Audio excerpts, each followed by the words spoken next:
പ്രചാരണം അവസാന ഘട്ടത്തിലേക്ക് കടന്നതോടെ വയനാട്ടിലെ സുൽത്താൻ ബത്തേരി മണ്ഡലത്തിൽ തെരഞ്ഞെടുപ്പ് പോരാട്ടം കടക്കുന്നു. UDF സ്ഥാനാർത്ഥി IC ബാലകൃഷ്ണനും LDF സ്ഥാനാർത്ഥി MS വിശ്വനാഥനും മണ്ഡലത്തിലെ പരമാവധി വോട്ടർമാരെ നേരിട്ട് കാണാനുള്ള ശ്രമത്തിലാണ്. LDF സ്ഥാനാർത്ഥി AS കവിതയും പ്രചാരണത്തിൽ ഒട്ടും പിന്നിലല്ല.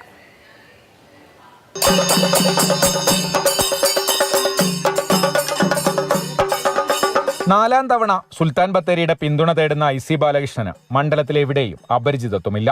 മണ്ഡലത്തിന്റെ എല്ലാ ഭാഗത്തും ഒരു തവണയെങ്കിലും ഓടിയെത്താനുള്ള ശ്രമത്തിലാണ് UDF സ്ഥാനാർത്ഥി. വിവാദങ്ങളൊന്നും വോട്ടർമാരെ ബാധിച്ചിട്ടില്ലെന്നും ഭൂരിപക്ഷം വർദ്ധിക്കുമെന്നും IC ബാലകൃഷ്ണൻ പറയുന്നു. ഒരു വലിയ സപ്പോർട്ടാണ് ലഭിക്കുന്നത്. ആ സപ്പോർട്ടിൽ ഞാൻ മനസ്സിലാക്കുന്നത് ഈ തെരഞ്ഞെടുപ്പിൽ 2021 ലഭിച്ചതിനേക്കാളും ഭൂരിപക്ഷത്തോടുകൂടി ഇവിടുത്തെ വോട്ടർമാർ 16ാം കേരള നിയമസഭയിലേക്ക് എന്നെ വിജയിപ്പിക്കുമെന്നുള്ള കാര്യത്തിൽ യാതൊരു തർക്കവുമില്ല.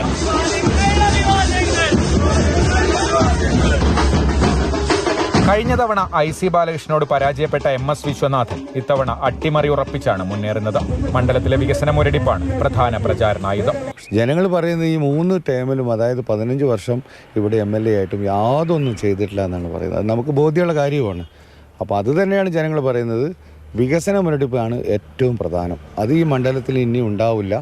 ഈ വരാൻ പോകുന്ന 5 വർഷം കൊണ്ട് തന്നെ ഈ 15 വർഷത്തെ മുരടിപ്പ് മാറ്റാൻ കഴിയുമെന്ന വിശ്വാസം ജനങ്ങൾക്കുണ്ട്. വയനാട്ടിൽ BJPക്ക് ഏറ്റവും വോട്ട് വിഹിതമുള്ള മണ്ഡലമാണ് സുൽത്താൻ ബത്തേരി. പാർട്ടിയുടെ മണ്ഡലം പ്രസിഡന്റ് AS കവിതയെ സ്ഥാനാർത്ഥിയാക്കി മികച്ച പ്രകടനം നടത്താനാണ് ഇത്തവണ ശ്രമം. ജനങ്ങൾ മാറ്റം ആഗ്രഹിക്കുന്നുണ്ടെന്ന് കവിത പറയുന്നു. നമ്മൾ വിവാദത്തിന്റെ രാഷ്ട്രീയം ഒന്നും പറയുന്നില്ല. നമ്മൾ വികസനത്തിന്റെ രാഷ്ട്രീയം തന്നെയാണ് പറയുന്നത്. കുറേ സ്വപ്നങ്ങൾ സാക്ഷാത്കരിക്കാനുണ്ട് മണ്ഡലത്തിൽ. അതെല്ലാം നമ്മൾ പ്രാവർത്തികമാക്കും. അത് ആ വികസനം അവർക്ക് കൊടുക്കും. പ്രചാരണം അവസാന റൗണ്ടിലേക്ക് കടക്കുമ്പോൾ മുന്നിലെത്താനുള്ള ശ്രമത്തിലാണ് 3 മുന്നണികളും.